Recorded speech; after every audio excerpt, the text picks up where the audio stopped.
पिछली कक्षा में हम लोग लेसन 10 चरित्र और संयम पढ़ रहे थे, जिसमें हम लोगों ने जाना था, गांधी जी के द्वारा बताई गई बातों को जाना था कि हमारा चरित्र निर्माण कैसा होता है।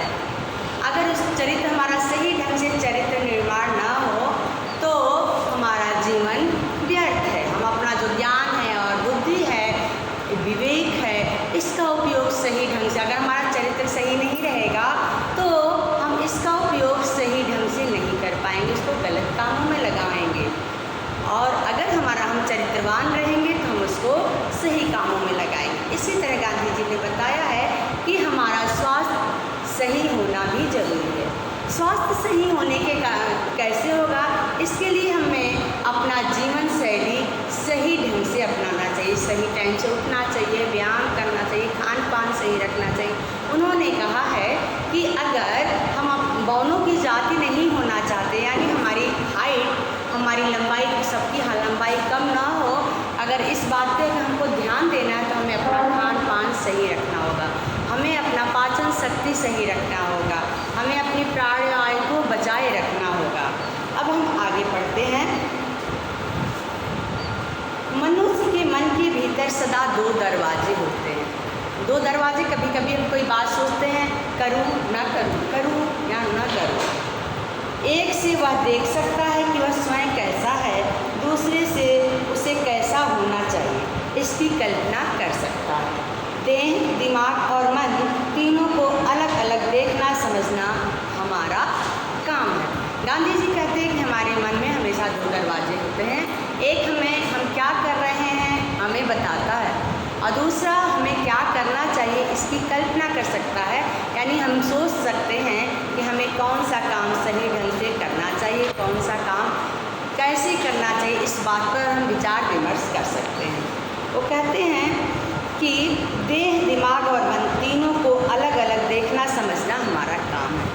इस चीज़ को किस तरह देखना, हमारा देह, शरीर, हमारा दिमाग कैसा है, हम दिमाग से क्या सोच रहे हैं, क्या सही ढंग से सोच रहे हैं कि नहीं ढंग से, हमारा मन क्या कर रहा है, इन तीनों पे कंट्रोल करना हमारा काम है।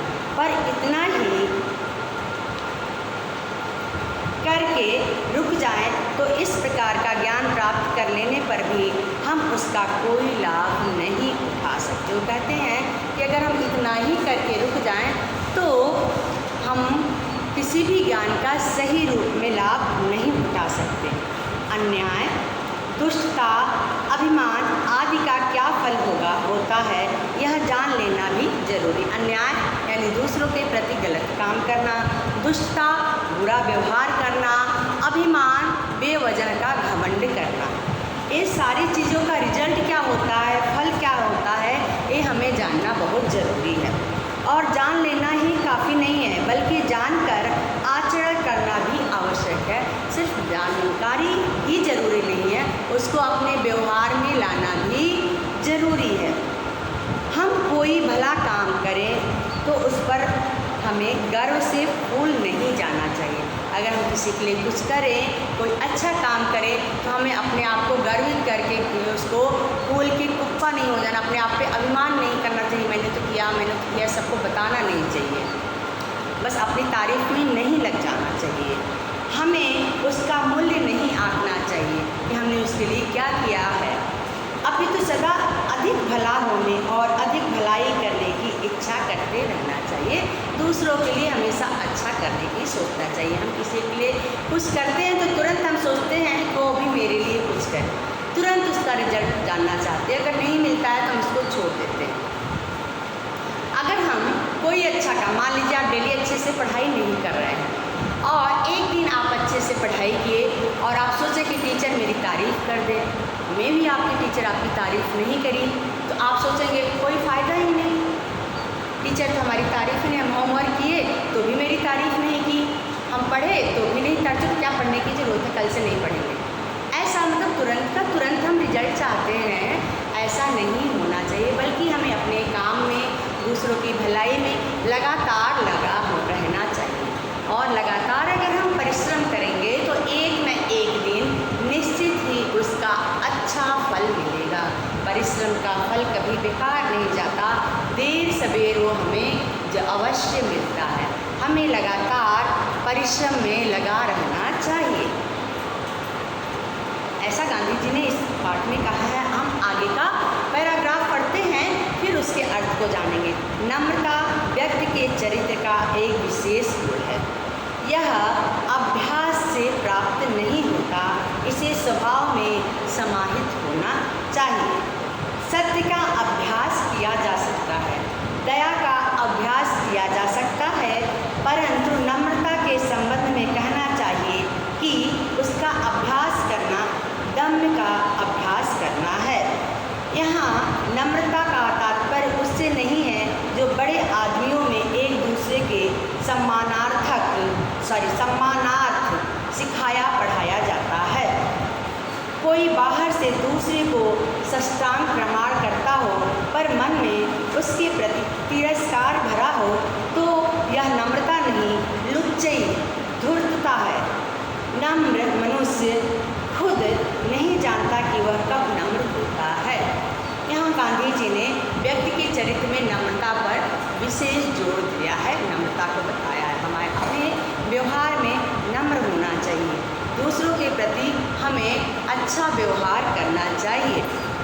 नम्रता व्यक्ति के चरित्र का एक विशेष गुण है। किसी भी व्यक्ति का चरित्र का अच्छा व्यवहार करना, नम्रता, दूसरों के साथ बिना घमंड के प्यार से मिलजुल कर बात करना, अच्छे से रहना, नम्र व्यवहार करना, गांधी जी ने कहा है कि यह मनुष्य के चरित्र का एक विशेष गुण है।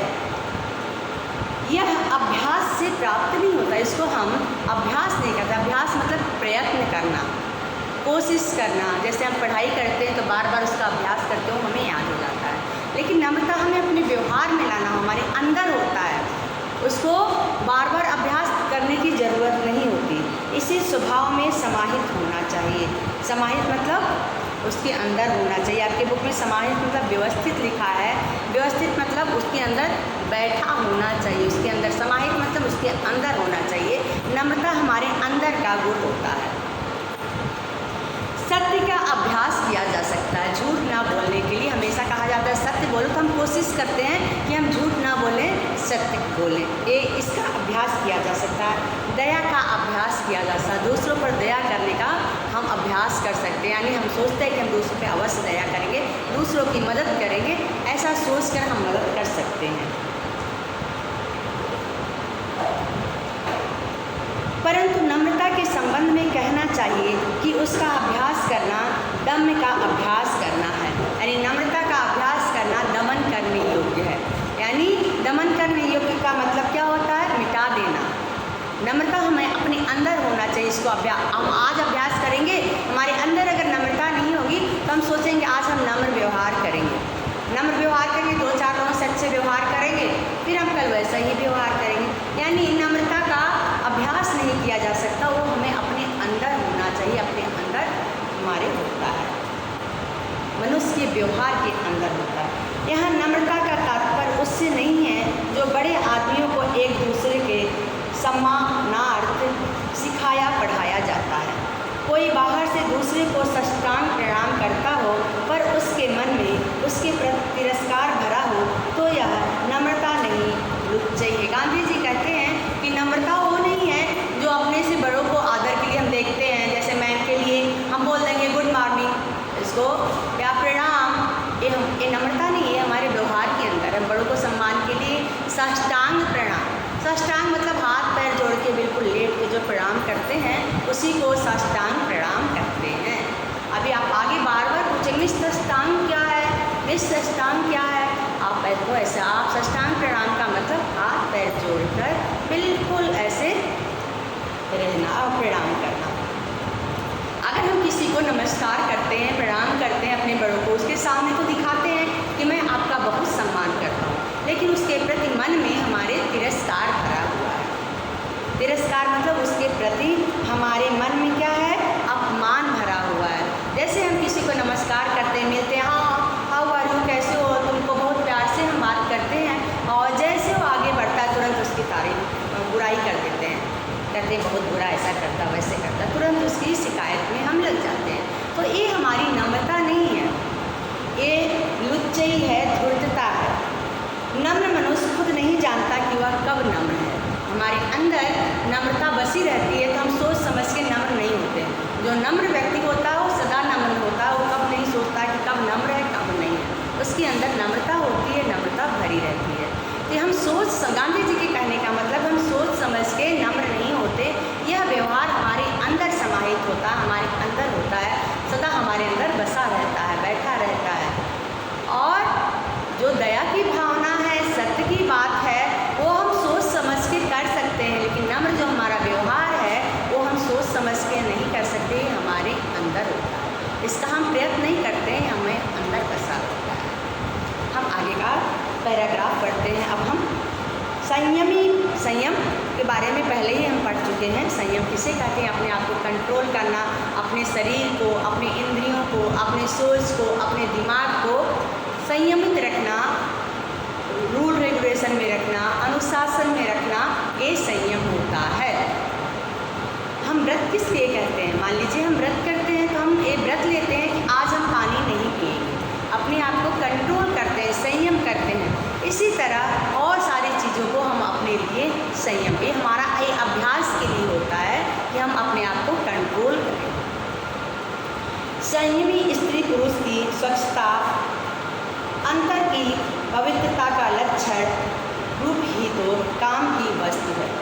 हमारा शरीर हमारा महामंदिर है, हम उसमें बाहर से कोई मैल नहीं भरे, अंदर मन को कुविचारों से मलिन न करें। इस सोच को साधने वाला अपने हर काम में स्वच्छता प्रकट करेगा। यहाँ सोच लिखा है, यहाँ सोच होना चाहिए। इस सोच को साधने वाला अपने हर काम में स्वच्छता प्रकट करेगा। सोच भी हो सकता है, सोच मतलब जो गलत चीज़ों को, मलिन चीज़ें जो हमारे अंदर है उसको बाहर करना होता है। यह उसके लिए स्वाभाविक कार्य हो जाना चाहिए। मेरी दृष्टि में विचार करने की कला ही सच्ची शिक्षा है। यह कला हाथ आ जाए तो दूसरी कलाएं उसके पीछे सुंदर रीत से सज जाती हैं। विचार समाज पोषक होता है और समाज विध्वंसक ही होता है। यह दैवी भी होता है और आसुरी भी। इसलिए हर कार्य करते हुए हम विचार करें, इतना ही काफ़ी नहीं। यह विचार सबके हित का होना चाहिए, क्यों अपने स्वार्थ का नहीं। सच पूछिए तो जो केवल अपने स्वार्थ के लिए ही विचार करता है वह दूसरों की हानि तो करता ही है, अपने स्वार्थ को भी अंत में नहीं साध सकता। गांधी जी कहते हैं कि संयमी स्त्री पुरुष स्वच्छता अंदर की पवित्रता का लक्षण रूप ही तो काम की वस्तु है। जो स्त्री पुरुष संयम में रहता है उसके अंदर की पवित्रता और स्वच्छता, हमारे मन के, हमारे विचार के, हमारे अंदर की, बाहर की नहीं, अंदर की, मन की अंदर की। बाहर तो साफ सफाई होना चाहिए, हम करते ही हैं, लेकिन हमारी सोच से, हमारे दिमाग से, हमारे विचार से जो हम गलत सोचते हैं वो गलत नहीं सोचना चाहिए। तो जो संयम में रहता है उसके अंदर एक पवित्रता और स्वच्छता भरी होती है। यही बहुत काम की चीज़ होती है, ये बहुत इम्पॉर्टेंट चीज़ है, महत्वपूर्ण है। हमारा शरीर हमारा महामंदिर, जो हमारा ये शरीर है इसमें हम क्या करते हैं?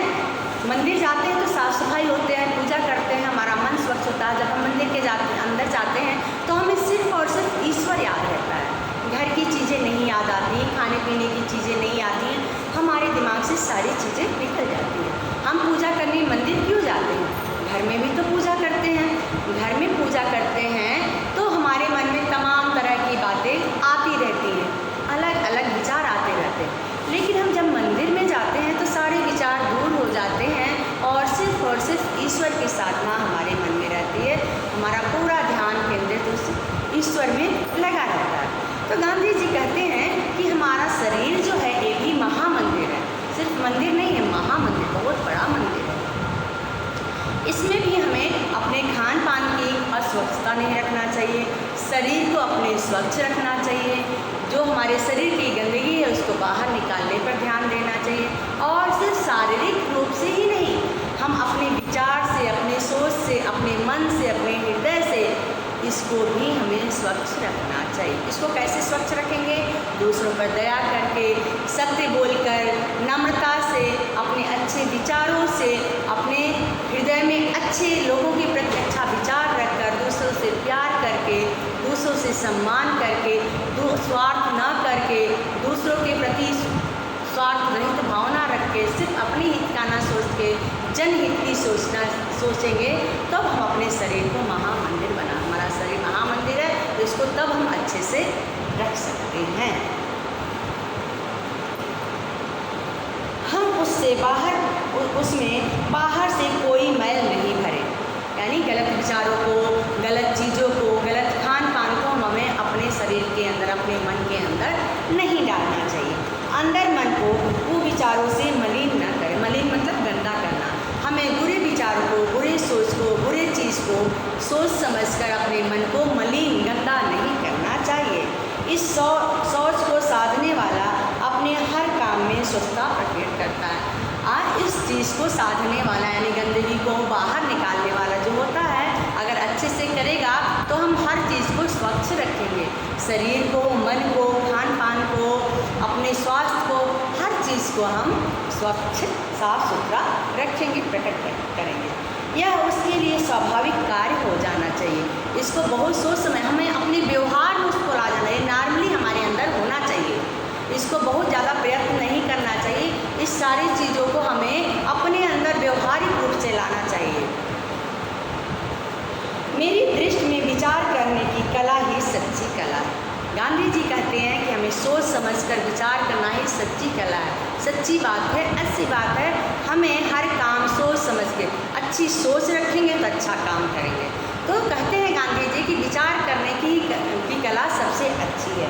जब हम अच्छा विचार करेंगे, अच्छा सोचेंगे तो हम अच्छा करेंगे।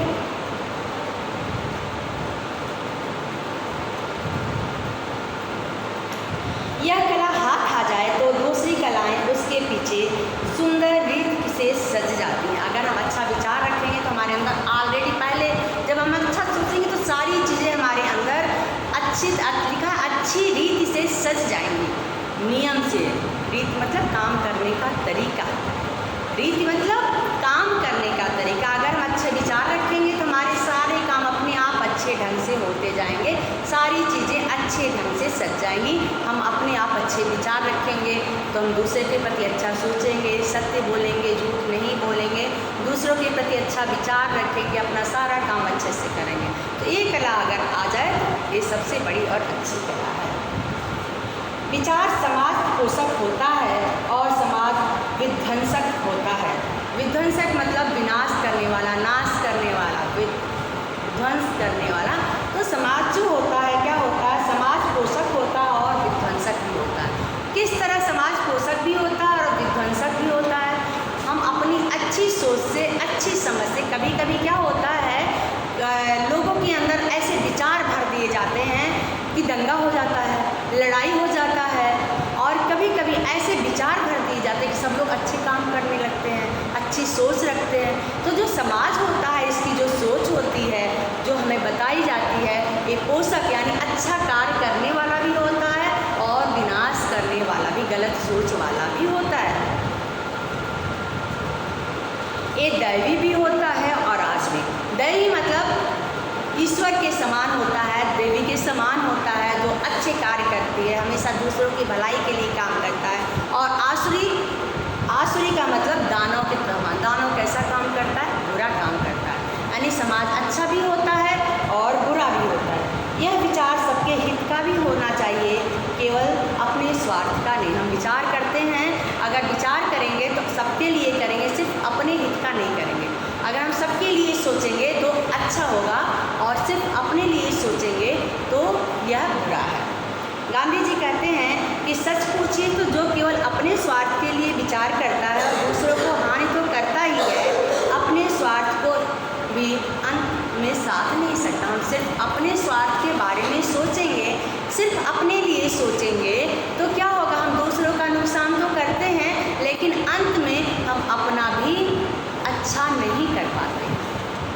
सिर्फ हम अपने लिए सोचेंगे तो हम दूसरों के लिए तो बुरा करते ही हैं, अंत में हम अपने लिए किस तरह अच्छा नहीं करेंगे। सिर्फ हम एक व्यक्ति के लिए सोचेंगे, अपने लिए सोचेंगे तो मान लीजिए कोई चीज़ें हम बना रहे हैं, कर रहे हैं, और हम बस अकेले अपने लिए करेंगे, हमारे पास आसपास के जो लोग हैं उसके लिए नहीं करेंगे, तो उनका तो नुकसान ही होगा।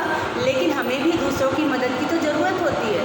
जब हम दूसरों के लिए नहीं करेंगे, दूसरे हमारे लिए नहीं करेंगे, तो हमारा भी कार्य पूरा नहीं हो सकता।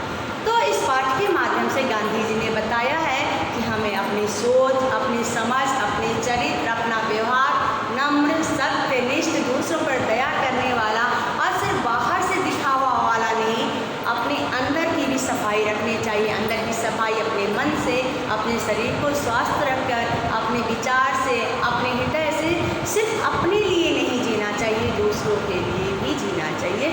इस पाठ के माध्यम से गांधी जी ने हमें बताया है। आप पाठ को रीड करिएगा, पढ़िए और उसको समझिए।